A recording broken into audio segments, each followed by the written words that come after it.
Muy buenas noches, Juan Becerra. Es un gusto saludarte. Gracias por la invitación. Siempre con un gusto para platicar contigo y con tu auditorio. Oye, pues aquí estaba con Azul, nos estábamos preguntando, estas organizaciones ultrasecretas, las del Yunque, pues ya las conocemos, ¿no? Salen en todos los libros de grilla política, pero que hay nuevas, nos están diciendo, y que algunas incluso pues están dentro del gobierno. ¿Podrías ampliarnos un poquito más esta información?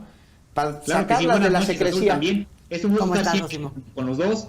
Pues miren, sí, en efecto, la investigación nace a propósito de este discurso pues violento que estuvimos viendo, escuchando en algunas manifestaciones que se hicieron, digamos, pues públicas desde el ámbito público, pero que en realidad reflejan pues la animadversión de estas sociedades secretas que se reactivaron durante este sexenio.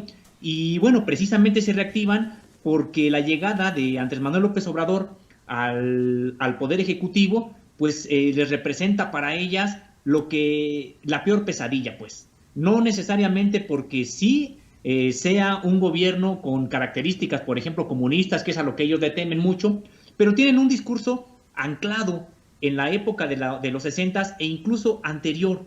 Entonces, este tipo de grupos que estaban prácticamente dormidos, explican investigadores que incluso como, bueno, pues habían accedido a parte del poder desde los sexenios anteriores, bueno, pues ya no tenían una acción, realmente una vida orgánica tan importante, pero que ahora con la llegada de Andrés Manuel López Obrador, bueno, pues están activas. Y sí se encuentran también en el gobierno federal, porque bueno, se enquistaron en las estructuras del propio gobierno federal desde sexenios anteriores, y bueno, pues ahí están, siguen siendo parte desde el punto de vista administrativo de la actual administración, pero también tendremos que señalar que pues uno de sus personajes más, digamos, más famosos, Manuel Espino, fue nombrado también por el propio gobierno ahora como el comisionado del Servicio de Protección Federal, que no es un cargo menor, es el que está, precisamente es el responsable de la seguridad de las instalaciones estratégicas de este país y también es el responsable de, bueno, pues de cuidar las propias, pues incluso a los visitantes extranjeros, jefes de Estado o de gobierno, pues, que vengan al país. Entonces es un cargo importante que ha causado mucha polémica este nombramiento de Manuel Espino, pero bueno, es un caso ahí identificado público. Están los casos de otros personajes que están incrustados en la administración pública federal, no nombrados pues por este gobierno, sino que ya tienen una trayectoria importante, que se incrustaron, llegaron con Vicente Fox y que se consolidaron con Felipe Calderón y bueno, pues con Enrique Peña Nieto siguieron ahí y que bueno, pues ahora digamos siguen actuando. Siguen actuando. Ahora, una cosa hablar de personajes, otra de organizaciones, y hablabas en tu artículo, Sósimo, de nuevas organizaciones que no tienen base social, no tienen un programa político, pero están ahí y juegan un papel dentro del escenario y la configuración política y la discusión pública que ahora tenemos. Estamos ya en un año pues, electoral. Y más o menos, ¿qué papel crees que van a jugar en tanto brazo o por lo menos a nivel de discurso de la oposición o no solo de la oposición? A ver, platícanos, Osimo. Sí, muy bueno. El asunto es de que, por ejemplo, se expresan desde el punto de vista discursivo a través de organizaciones como Frena. La organización esta de Frente Nacional anti-AMLO, anti-Andrés Manuel López Obrador, bueno, pues tiene un discurso que en algunos de sus sectores raya incluso en el odio. Yo entrevisté por supuesto a la organización, tuve la plática con uno de sus voceros autorizados para hablar sobre el tema, y bueno, pues ellos reconocen que incluso son bienvenidos en el Frena aquellos grupos de orientación neonazi, por ejemplo, y que son bienvenidos siempre y cuando, bueno, pues no generen actos de violencia, pero comparten con ellos esta crítica al gobierno federal, una crítica, tendríamos que señalarlo, pues a ultranza, prácticamente sin ningún tipo de discurso más que el que no tendría por qué haber estado López Obrador en la boleta electoral y después haber ganado la presidencia de la República, ¿no? Ahora, nada más déjame te paro ahí tantitito, Sósimo, porque por un lado está esta supuesta definición de no estamos del lado de la violencia, pero por otro lado también se documenta en tu artículo un supuesto video en donde el señor Lozano dice que se desharía de quien tuviera que deshacerse, lo cual implica necesariamente pues una participación de violencia, pues.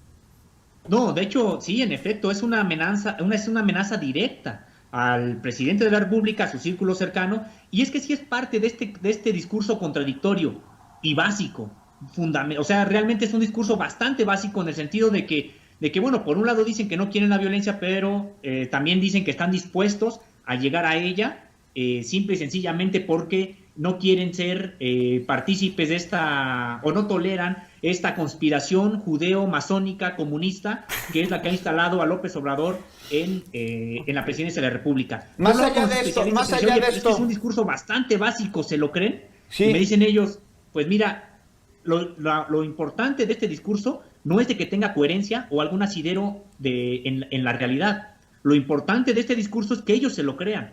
Y que en este discurso, que se lo creen muy pocos, pero están muy frustrados, son violentos y no se necesita de mucha gente para pasar a la acción, es decir, para actuar.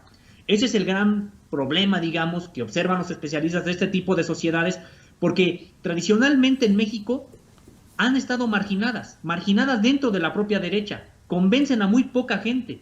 Sin embargo, decían aquí, lo importante no es que convenzan a masas, lo preocupante es que necesitan convencer a un puñado, a 5 o 10, para que ellos pudieran pasar algún tipo de acción violenta, porque dentro de su discurso muy básico que tienen, bueno, pues López Obrador representa a Plutarco Elías Calles, digamos el asunto de los cristeros, representa a la Unión Soviética en la época de los 60, representa a Hugo Chávez, representa a Fidel Castro, y sí tendríamos que ver cómo eran las manifestaciones de Frena en el Zócalo, ahí paseando, yo estuve paseando varias veces ahí, platicando con ellos, pues, incluso, y uno podría ver estos discursos de cristianismo sí, comunismo no, y otros incluso más atrás, que vienen de la época de la de esta primera organización, esa sociedad secreta detectada en México, y que, bueno, pues se creó precisamente para enfrentar lo que consideraban pues el cierre de iglesias por parte de Plutarco Elías Calles y todo esta herencia también histórica que tenemos, bastante complicada,